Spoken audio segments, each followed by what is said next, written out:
Are you looking for a quiet place to get away that's not going to break the bank? A place for camping with spectacular scenery and access to outdoor activities? A rustic area to maybe build some of those bushcraft skills you've been learning about, but in a secure location? May I recommend Pillsbury or Monadnock-Sunapee State Parks in New Hampshire. This video is a campground 2-for-1. And I'll tell you all about the US president who grew up just down the road a piece.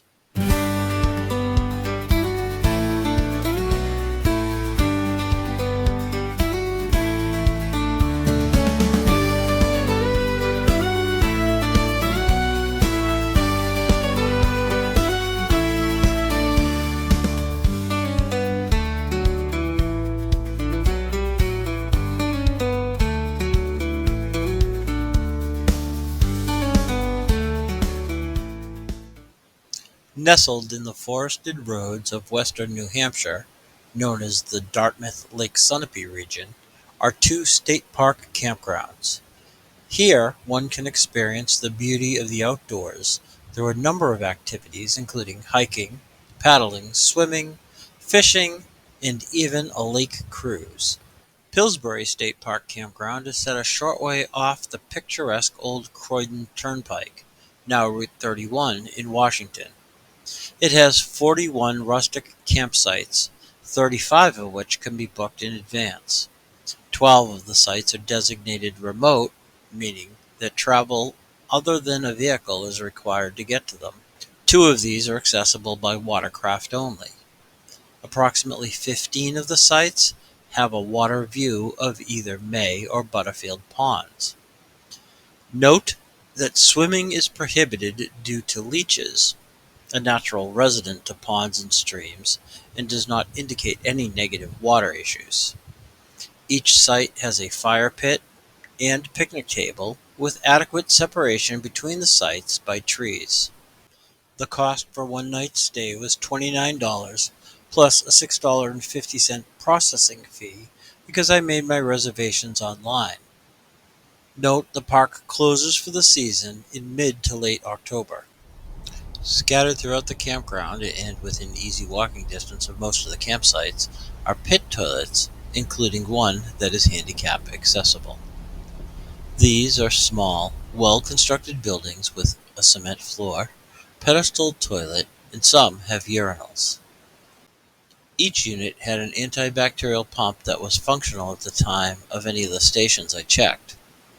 Water is available at spigots in the central area of the campground, which is not so convenient if you camp further away from the center. Also note there are no shower facilities at the campground, but access is available at the Monadnock-Sunapee Day Use area, which I will cover later in this video. Check-in is at the ranger station, which also offers firewood and some camping supplies. In addition, they have a small booklet on the campground's history which I bought, although I don't believe they had ice. I picked up my firewood before arriving from a roadside stand.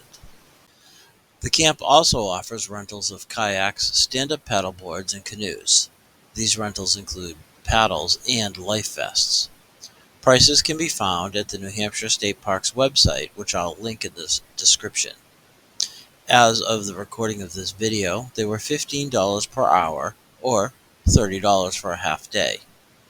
Other prices are also listed, but I suggest checking and making reservations before going if interested. If you come up to the campground from Route 9 in the south along the 2nd New Hampshire Turnpike, you will pass the boyhood home of the 14th President of the United States. Franklin Pierce is the only U.S. president so far to have come from the Granite State. Born in late November of 1804 to Benjamin and his second wife Anna in Hillsboro, New Hampshire, he was the 6th of their 8 children, one having died in infancy. His life is one of spectacular highs and almost intolerable lows. I'll work to weave his story into the fabric of the campground tapestry. Young Franklin attended local schools until age 12 when he boarded at Phillips Exeter Academy. At age 15, he entered Bowdoin College in Brunswick, Maine. While on his way to the school, at a stage stop in Portland, he met and became lifelong friends with the aspiring author Nathaniel Hawthorne of Salem, Massachusetts. Far more interested in a social life than academics, he soon found himself ranked last in the class. However, by his graduation in 1824, he had managed to rise to the position of fifth. While there, Pierce, along with Hawthorne, formed the Bowdoin Cadets to perform as a militia group. They practiced near the college president's house, who demanded they disband due to the racket they made when parading. After graduation, Franklin returned to Hillsboro to live with his parents. 3 years later, his father, a Democratic Republican, a forerunner to today's Democratic Party, which supported Thomas Jefferson and then Andrew Jackson, was elected governor of New Hampshire for a single year, after having previously served in the New Hampshire House of Representatives and twice as the Hillsborough County Sheriff, as well as other political appointments. Franklin studied law at the Northampton Law School and was admitted to the bar in 1827. The following year, 1828, Franklin dipped his toe into the political arena, being elected town moderator, a position he maintained for 6 years. That same year, his father lost the governor's race to an anti-Jacksonian Republican. The next year, however, 1829, Franklin ran for the state legislature and won, as did his father in his run for governor. This set the stage for the rest of Franklin's career. I'd like to take a moment to ask, if you're enjoying this video, please like it by giving it a thumbs up.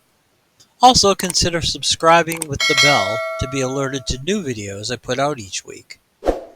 If you have anything you'd like to share, put your thoughts in the comments section.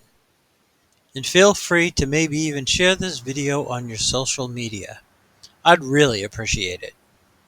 For now, allow me to return to the Pillsbury State Park Campground to share some of its history and what else is available. The Pillsbury name is a familiar one around New Hampshire, with the flour company's founders being from the region, but alas, they are only remotely related to the state park's namesake. Albert E. Pillsbury, not unlike Franklin Pierce, was a lawyer and very involved in politics, albeit some 50 years later. Pillsbury rose to the position of Massachusetts Attorney General after having served at the state level in both the House of Representatives and Senate, where he served as Senate President. In 1913, he authored a book on Lincoln and slavery, but his love was for the outdoors and its preservation. A founding member of the Society for the Protection of New Hampshire Forests, in 1901, he had hoped to preserve some 2,400 acres of wooded land in the area known as Cherry Valley, crossing the towns of Goshen in Washington. During the late 19th century, the land had been stripped bare by lumber interests that had poor forest management skills. Pillsbury had hoped to implement a program of better forest management. By 1920, he realized that being a remote superintendent from his Massachusetts home was impractical, and decided to turn the land over to the state of New Hampshire for upkeep. This created the Pillsbury Reservation, a place that was frequented by campers, hikers, and fishing enthusiasts in the 1920s. By the early 1930s, many of the buildings, roads, and dams had fallen into disrepair. The Civilian Conservation Corps worked to make improvements to the state reservation by fixing the dams, improving the roads, and installing water pipes and telephone lines. In 1952, Pillsbury was added to the New Hampshire State Park system. It has steadily increased in size and now covers around 5,000 acres with 10 separate ponds. There are multiple hiking trails, including a link to the Monadnock-Sunapee Greenway, which I will cover toward the end of this video. The day use area overlooks Mill Pond with a small pavilion as well as uncovered picnic tables.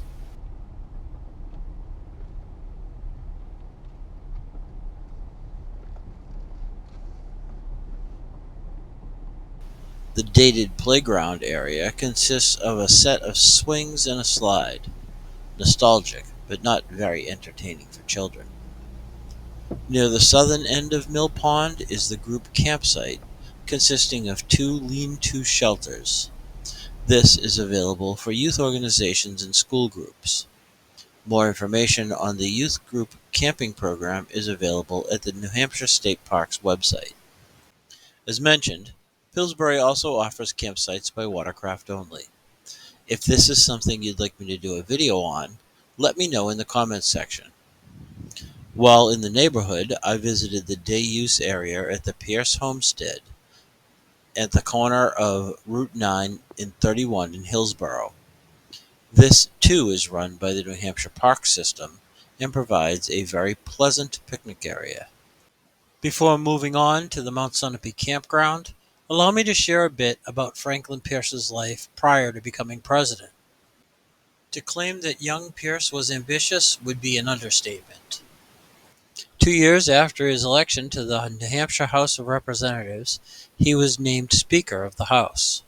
The following year, he won the election to the U.S. Congress as one of New Hampshire's 5 members of the House of Representatives, a position he held until running for and winning his bid for the U.S. Senate in 1837. Other noted senators of that time were Daniel Webster of Massachusetts, Henry Clay of Kentucky, John C. Calhoun of South Carolina, and James Buchanan of Pennsylvania, who would one day succeed Pierce as President of the United States. Franklin was a devout Democrat who believed in the Constitution. This put him at odds with the abolitionists in that he viewed slavery as being constitutionally protected. It did allow him, however, to secure a position for his friend Hawthorne at the Customs House in Boston, allowing Hawthorne to continue to write. It was during this period in 1834 he married Jane Means Appleton. She was a devout Christian woman and advocate for the temperance movement. She hated life in the bustling nation's capital and chose to spend a good deal of time in New Hampshire. This, unfortunately, allowed Franklin free rein to continue with his alcohol consumption.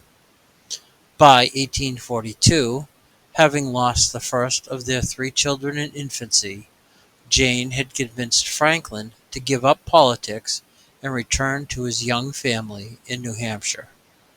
They purchased a modest house in Concord, where Jane had family. Franklin focused his attention on growing his practice and becoming a successful lawyer. The family lived in the subtle Greek Revival-styled home when tragedy struck the Pierces once again with young Frankie, aged 4, dying of typhus. This left Benjamin, aged 2, as the Pierces' only child. Despite the personal agony, Franklin's law practice thrived. Jane also convinced her husband to abstain from drinking and joined the Temperance League. Things seemed to be on the upswing for the Pierce family when the U.S. declared war on Mexico in 1846. Believing the military was a good career move, as it had been for his father, Franklin joined the New Hampshire Volunteers as a private to help raise recruits. He next played a political card with President Polk, who he had worked to elect to obtain a commission.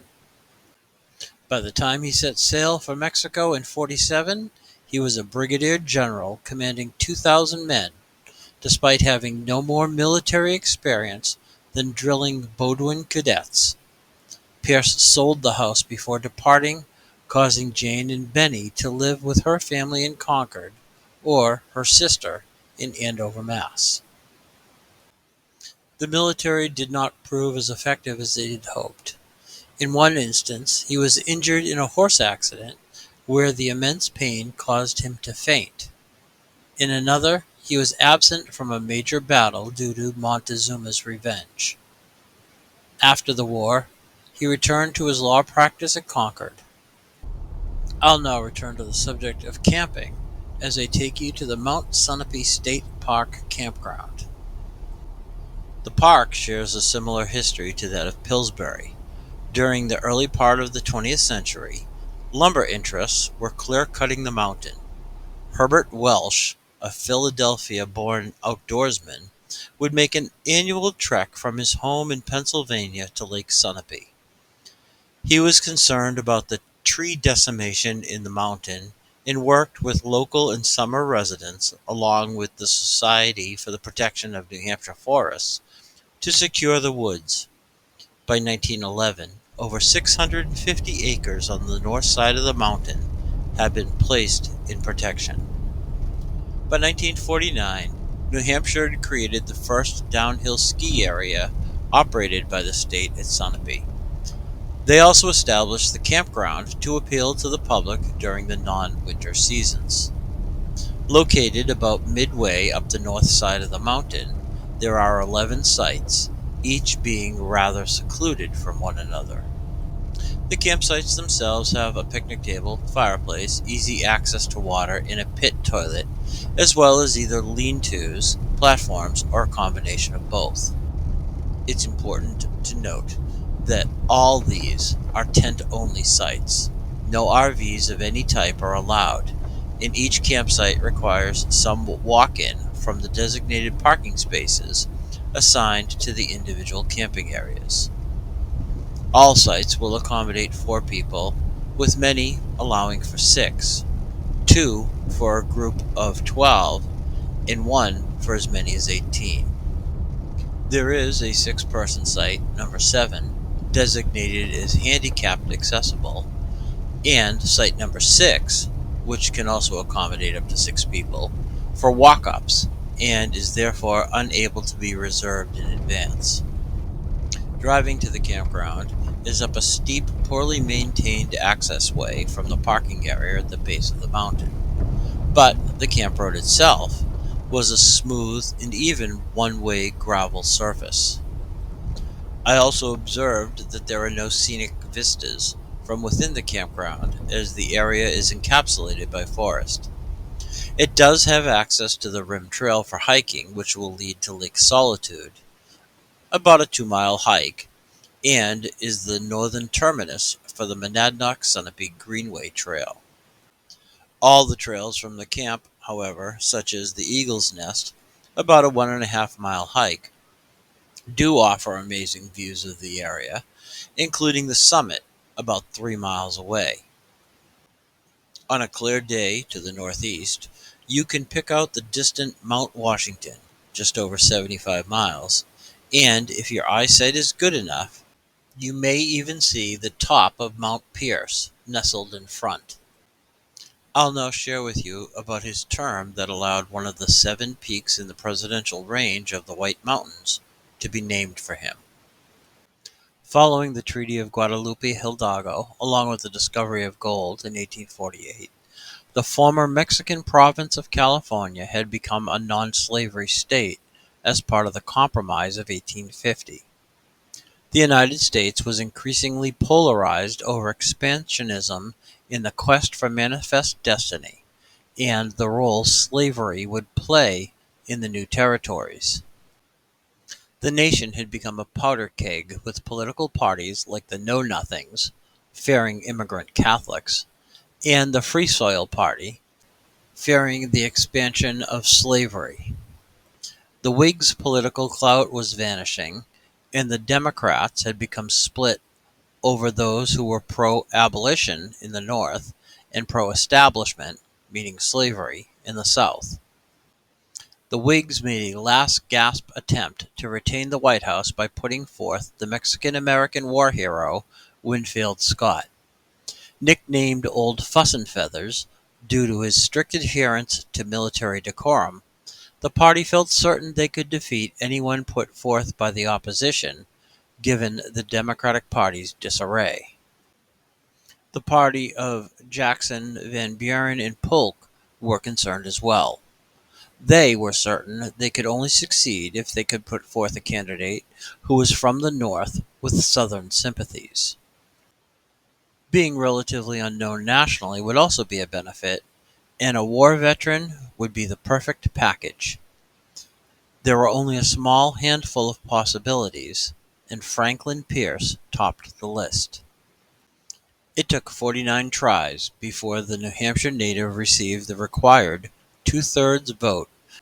When the dust settled on November 3, 1852, the dark horse had won the election over General Scott and the Free Soil candidate, a fellow Bowdoin classmate and U.S. Senator from New Hampshire, John P. Hale.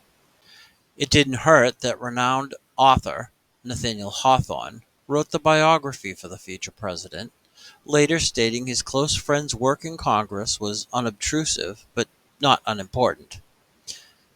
He also is to have said, after finishing the book, though the story is true, yet it took a romancer to do it. Pierce, in his mid-40s, believed his relative youth and energy could mend the country and bring solidarity to a divided nation.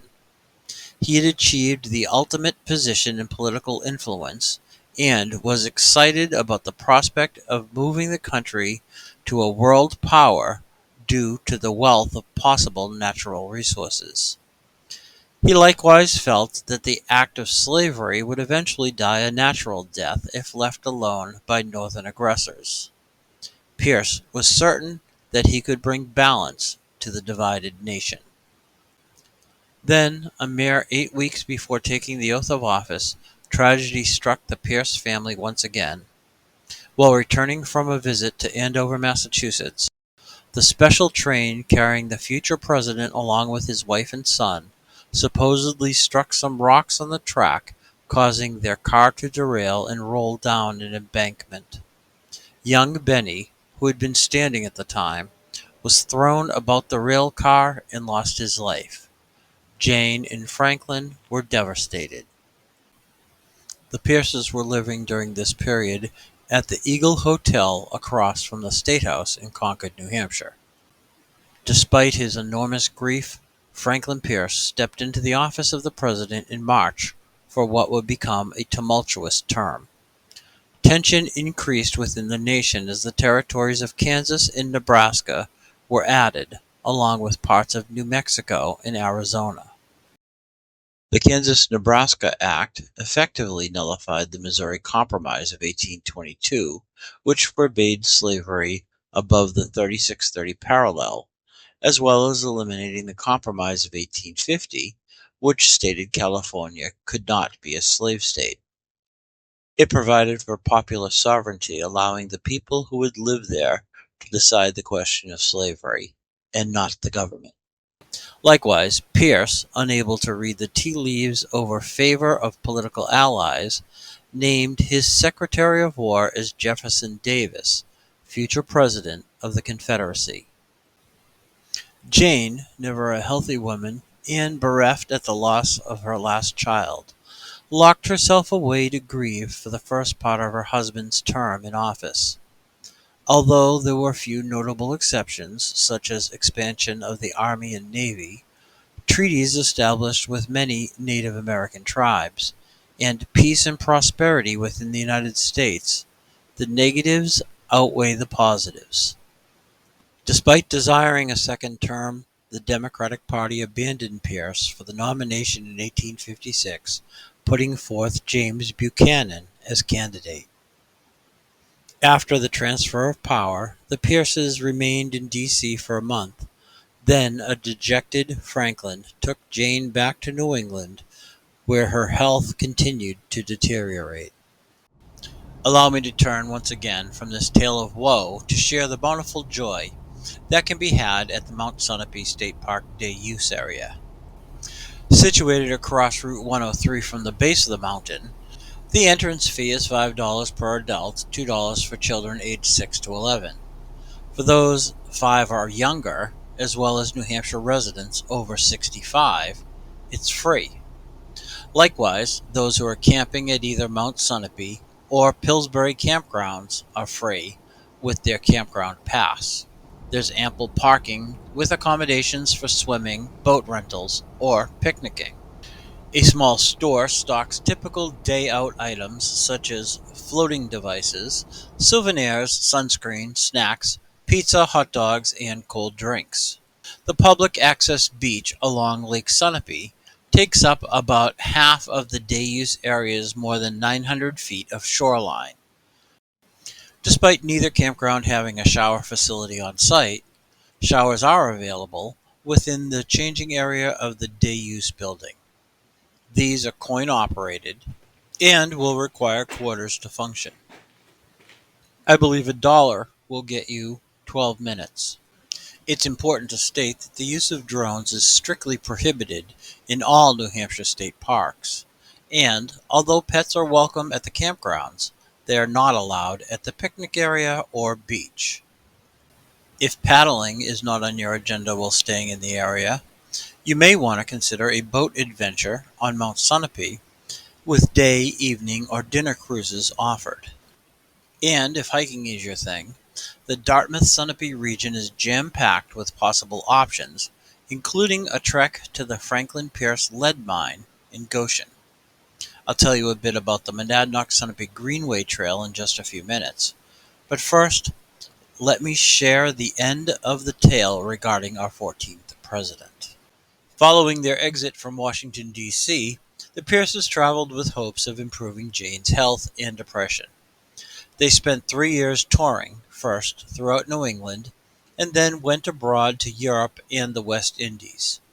The trip didn't help.